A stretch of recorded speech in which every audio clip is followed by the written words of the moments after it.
ಏನಾಗ್ತಾ ಇದೆ ಕರ್ನಾಟಕದಲ್ಲಿ ಅನ್ನೋದೇ ಗೊತ್ತಾಗ್ತಾ ಇಲ್ಲ. ಯಾಕೆ ಅಂತಂದ್ರೆ ದಿನಕ್ಕೊಂದು ಗ್ಯಾಂಗ್ ರೇಪ್ ವಿಚಾರ ಬಯಲಿಗೆ ಬರ್ತಾ ಇದೆ ಮತ್ತು ಇದು ನಿಜಕ್ಕೂ ಕೂಡ ಇಡೀ ನಾಗರಿಕ ಸಮಾಜ ತಲೆ ತಗ್ಗಿಸುವಂಥದ್ದು ಮತ್ತು ಬೆಚ್ಚಿ ಬೀಳುವಂಥದ್ದು.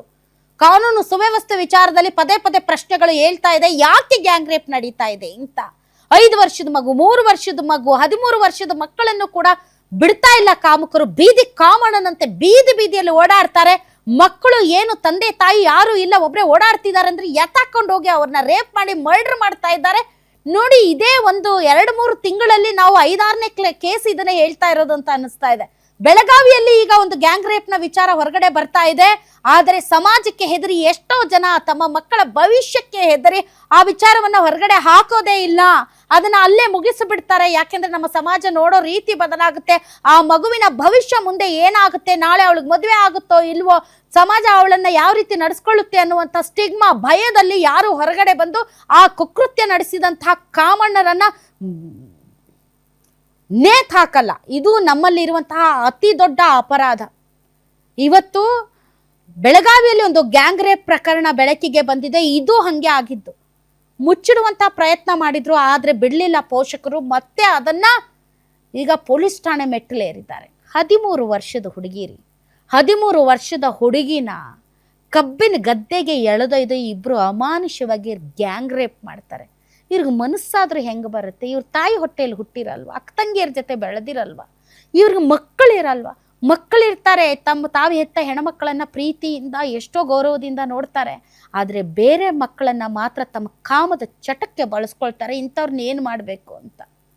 ಇಂಥ ಘಟನೆಗಳು ಪದೇ ಆಗ್ತಾ ಇದ್ರು ಕೂಡ ನಾವು ಅಸಹಾಯಕರಂತೆ ಸುಮ್ಮನೆ ಈ ರೀತಿ 2 ದಿನ 3 ದಿನ ಹೊಯ್ಕೊಂಡು ಸುಮ್ಮನೆ ಆಗ್ತಿದ್ದೀವಲ್ಲ, ಇದು ನಿಜಕ್ಕೂ ನಮ್ಮ ಅಸಹಾಯಕತೆ.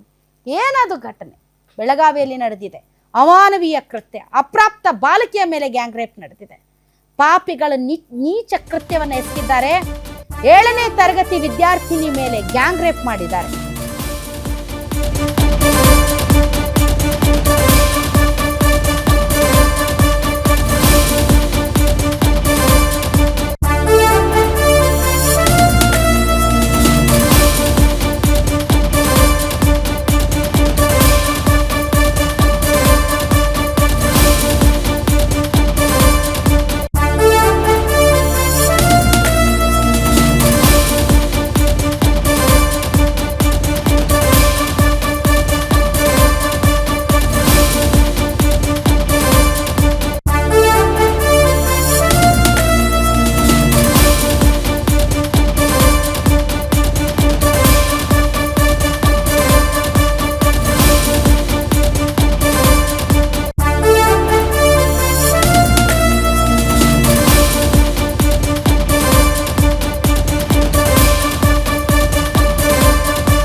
ಏಳನೇ ತರಗತಿ ವಿದ್ಯಾರ್ಥಿನಿ ಮೇಲೆ ಕಾಮುಕರ ಕಣ್ಣು. ವಿದ್ಯಾರ್ಥಿನಿ ಮೇಲೆ ಸಾಮೂಹಿಕ ಅತ್ಯಾಚಾರ ಮಾಡಿದ್ದಾರೆ. 28 ವರ್ಷದ ಇಬ್ಬರು ವ್ಯಕ್ತಿಗಳಿಂದ ಹೇಯ ಕೃತ್ಯ. ಇವ್ರಿಗೇನು ಮದ್ವೆ ಮುಂಜು ಇಲ್ವಾ? ಇವ್ರ ತಾಯಿ ಹೊಟ್ಟೆಯಲ್ಲಿ ಹುಟ್ಟಿಲ್ವಾ ಇವರು? ಛೀ! ಇಂಥ ಕ್ರಿಮಿಗಳನ್ನ ನಾವು ನಮ್ಮ ಸಮಾಜದಲ್ಲಿ ಬದುಕಕ್ಕೆ ಬಿಡ್ತೀವಲ್ಲ, ಅದು ನಾವು ಮಾಡುವಂಥ ಘನಘೋರ ಅಪರಾಧ. ಕಾನೂನನ್ನು ಯಾರು ಕೈಗೆತ್ತಿಕೊಳ್ಳಬಾರದು. ಆದರೆ ಇಂತಹ ಘಟನೆಗಳು ಪದೇ ನಡೆದಾಗ ನಮ್ಮ ವ್ಯವಸ್ಥೆಯಲ್ಲಿ ಕನ್ವಿಕ್ಷನ್ ರೇಟ್ ಅನ್ನ ನೋಡಿದಾಗ ನಿಜಕ್ಕೂ ಕೂಡ ರಕ್ತ ಕೊತ ಅಂತ ಕುದಿಯುತ್ತೆ.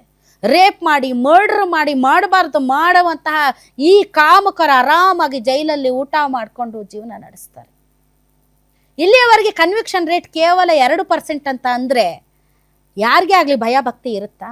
ರೇಪ್ ಮಾಡ್ಬೋದು, ಏನು ಬೇಕಾದರೂ ಮಾಡ್ಬೋದು, ಆರಾಮಲ್ಲಿ ಜೈಲಲ್ಲಿ ಇರ್ಬೋದು, ಹಣೆ ಬರಹ ಚೆನ್ನಾಗಿದ್ರೆ ಹೊರಗಡೆನೂ ಬರ್ಬೋದು. ಎಷ್ಟು ಪೋಸ್ಕೋ ಕೇಸ್ಗಳು, ಎಷ್ಟು ಅಪ್ರಾಪ್ತ ಬಾಲಿಕೆಯರ ಮೇಲಿನ ಕೇಸಲ್ಲಿ ಹೊರಗಡೆ ಬಂದಿಲ್ಲ ನೀಚರು. ಹೀಗಿದೆ ಪರಿಸ್ಥಿತಿ. ಹೀಗಾಗಿ ಇವ್ರಿಗೆ ಭಯ ಭಕ್ತಿ ಇಲ್ಲ. 13 ವರ್ಷದ ಅಪ್ರಾಪ್ತೆ ಮೇಲೆ ಗ್ಯಾಂಗ್ ರೇಪ್ ಮಾಡಿದ್ದಾರೆ. ಮಣಿಕಂಠ ದಿನ್ನಿಮನಿಯಂತೆ ಇನ್ನೊಬ್ಬ ಈರಣ್ಣ ಸಂಕಮ್ಮನವರಂತೆ ರೇಪ್ ಮಾಡಿದ್ದಾರೆ. ಹಿಟ್ಟಿನ ಗಿರಣಿಗೆ ಹೋಗ್ತಾ ಇದ್ದಂತಹ ಬಾಲಕಿಯನ್ನ ಅತ್ಯಾಚಾರ ಮಾಡಿದ್ದಾರೆ. ಮನೆಯಿಂದ ಕೇವಲ 300 ಮೀಟರ್ ದೂರ, ಅಂದ್ರೆ ಮನೆಯಿಂದ ಹೊರಗಡೆನೂ ಕೂಡ ಮಕ್ಕಳನ್ನೂ ಕೂಡ ಆಟ ಆಡೋದಕ್ಕೂ ಬಿಡಬಾರ್ದಂಥ ಪರಿಸ್ಥಿತಿ ಬಂದುಬಿಟ್ಟಿದೆ. ಈ ಬೀದಿ ಕಾಮಣ್ಣರು ಎಲ್ಲೆಲ್ಲಿ ಹೊಂಚಾಕಿ ನಿಂತಿರ್ತಾರೋ ಗೊತ್ತಾಗಲ್ಲ. ಎಲ್ಲಿ ಯಾವಾಗ ಬಂದು ಹೊತ್ಕೊಂಡೋಗಿ ಏನು ಮಾಡ್ತಾರೆ ಅನ್ನುವಂಥ ಭಯದಲ್ಲಿ ಹೆಣ್ಣು ಹತ್ತವರು ಕಾಲ ದೂಡಬೇಕಾದಂಥ ಪರಿಸ್ಥಿತಿ ಬಂದಿದೆ. ಹಿಟ್ಟಿನ ಗಿರಣಿ ಮನೆಯಿಂದ 300 ಮೀಟರ್ ದೂರ ಇದೆ ಅಷ್ಟೆ. ಹಿಟ್ಟು ಬೀಸ್ಕೊಂಬರಕ್ಕೆ ಬಾಲಕಿ ಹೋಗಿದ್ದಾಳೆ. ಕಬ್ಬಿನ ಗದ್ದೆಗೆ ಬಾಲಕಿಯನ್ನು ಎಳೆದೊಯ್ದು ಅತ್ಯಾಚಾರ ಮಾಡಿದ್ದಾರೆ. ನವೆಂಬರ್ 23ನೇ ತಾರೀಕು ಈ ಘಟನೆ ನಡೆದಿದೆ. ಆದರೆ ಕುಟುಂಬಸ್ಥರಿಗೆ ಈ ವಿಷಯ ಗೊತ್ತಿದ್ರೂ ಕೂಡ ಅದನ್ನು ಹೊರಗಡೆ ಹಾಕಿದರೆ ನಿಮ್ಮ ಪ್ರಾಣಕ್ಕೆ ಭಯ ಇದೆ ಅಂತ ಜೀವ ಬೆದರಿಕೆ ಹಾಕಿದ್ರಂತೆ. ಆದರೂ ಕೂಡ ಪೋಷಕರು ದಿಟ್ಟವಾದಂಥ ನಿರ್ಧಾರ ತಗೊಂಡು ಹೆದರಿ ಮನೆಯಲ್ಲಿ ಕೂರದೆ ಹೊರಗಡೆ ಬಂದು ಪೊಲೀಸರಿಗೆ ದೂರು ಕೊಟ್ಟಿದ್ದಾರೆ. ಈಗ ಪೊಲೀಸರು ತನಿಖೆ ನಡೆಸ್ತಾ ಇದ್ದಾರೆ. ಆದರೆ ಆರೋಪಿಗಳು ತಲೆಮರೆಸಿಕೊಂಡಿದ್ದಾರಂತೆ. ತಲೆಮರೆಸೋದಲ್ಲ, ಇವ್ರನ್ನ ನೇತ್ ಹಾಕಬೇಕು ಇವ್ರನ್ನ. ಇತ್ತೀಚೆಗೆ ಹುಬ್ಬಳ್ಳಿಯಲ್ಲಿ 3 ವರ್ಷದ ಮಗುನ ಯಾರೋ ಒಬ್ಬನು ಹೊರಗಡೆಯಿಂದ ಬಂದವನು, ನಾರ್ತ್ ಇಂಡಿಯನ್ ಅಂತೆ ಎಂಥದ್ದು ರಿತೇಶ್ ಕುಮಾರ್ ಅಂತ, ಆಟ ಆಡ್ತಾ ಇರೋಂಥ ಮಗುನ ಕರ್ಕೊಂಡೋಗಿ ಬಾತ್ರೂಮಲ್ಲಿ ರೇಪ್ ಮಾಡಿ ಮರ್ಡರ್ ಮಾಡ್ತಾನೆ. CCTV ಫುಟೇಜಲ್ಲಿ ಆ ದೃಶ್ಯಗಳು ಗೊತ್ತಾಗುತ್ತೆ.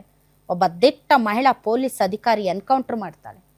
ಆ ಥರ ಆಗಬೇಕು, ಇಲ್ಲದೇ ಇದ್ರೆ ಇವಕ್ಕೆ ಬುದ್ಧಿ ಬರಲ್ಲ. ಹೈದರಾಬಾದಲ್ಲೂ ಅಷ್ಟೇ, ಒಬ್ಬ ಮೆಡಿಕಲ್ ಓದ್ತಾ ಇರುವಂಥ ಡಾಕ್ಟ್ರನ್ನ 4 ಜನ ಸೇರಿ ರೇಪ್ ಮಾಡ್ತಾರೆ, ಓಡಕ್ಕೆ ಬಿಟ್ಟು ಗುಂಡೊಡೆದು ಸಾಯಿಸ್ತಾರೆ. All right, okay. ಈ ಬಗ್ಗೆ ಹೆಚ್ಚಿನ ಡೀಟೇಲ್ಸ್ ಕೊಡ್ತಾರೆ ನನ್ನ ಕಲೀಗ ರಾಜೇಶ್ ಹುಗಾರ್. ರಾಜೇಶ್, ಈ ಪಾಪಿಗಳು ಇದಾರಾ, ಇನ್ನು ಭೂಮಿ ಮೇಲೆ ಸಿಕ್ಕಿದಾರಾ?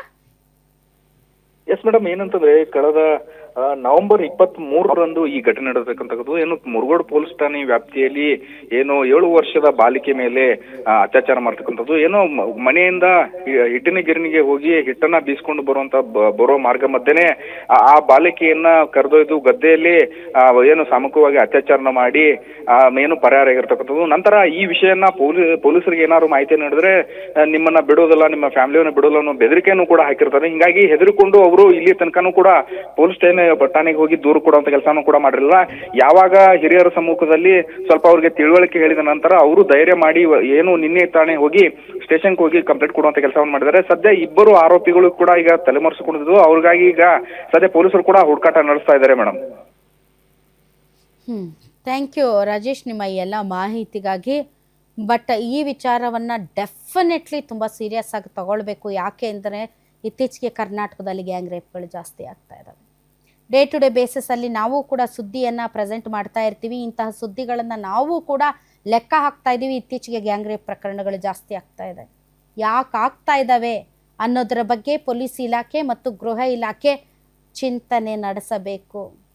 ಯಾಕೆ ಈ ರೀತಿ ಭಯ ಭಕ್ತಿ ಇಲ್ದಂಗೆ ಬೀದಿ ಕಾಮಣ್ಣಗಳು ಓಡಾಡ್ತಾ ಇದ್ದಾವೆ, ಮಕ್ಕಳನ್ನು ಬಿಡ್ಲಾರ್ದಂಗೆ ಅತ್ಯಾಚಾರ ಮಾಡ್ತಾ ಇದ್ದಾರೆ? ಇವರಿಗೆ ಬುದ್ಧಿ ಕಲಿಸ್ಬೇಕು, ಪಾಠ ಕಲಿಸ್ಬೇಕಂದ್ರೆ ಏನು ಮಾಡಬೇಕು ಅನ್ನೋದನ್ನ ಕೂಡ ಯೋಚನೆ ಮಾಡಬೇಕಾಗಿದೆ. ಇಲ್ಲದೇ ಇದ್ರೆ ಮಕ್ಕಳನ್ನ ಹೊರಗಡೆ ಬಿಡೋದಕ್ಕೆ ತುಂಬ ಭಯ ಆಗುತ್ತೆ, ಜನ ಹೆದರ್ತಾರೆ. ಅಂತಹ ವಾತಾವರಣ ಕರ್ನಾಟಕದಲ್ಲಿ ಸೃಷ್ಟಿ ಆಗಬಾರ್ದು. ಇದು ಎಚ್ಚರಿಕೆಯ ಗಂಟೆ.